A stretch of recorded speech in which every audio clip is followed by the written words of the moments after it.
Being natural on camera requires a bit of practice if you are not born to shine on screen.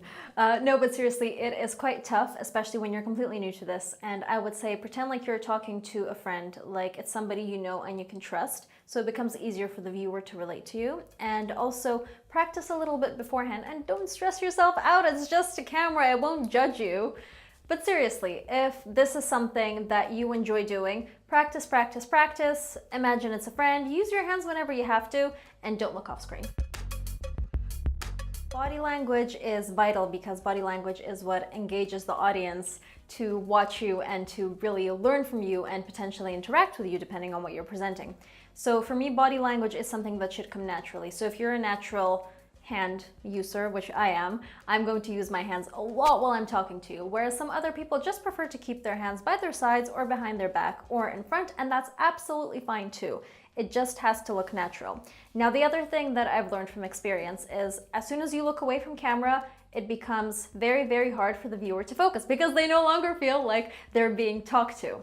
So I like to just keep my eyes on the camera, even though that might feel a little bit awkward sometimes, but I know that for the viewer, it looks much better. Dressing right for the camera is quite important because, as we all know, lights can distort what you're wearing, and certain fabrics may not look as good on camera as they do in real life. So for example, silk, anything that's too shiny, I would completely steer clear of.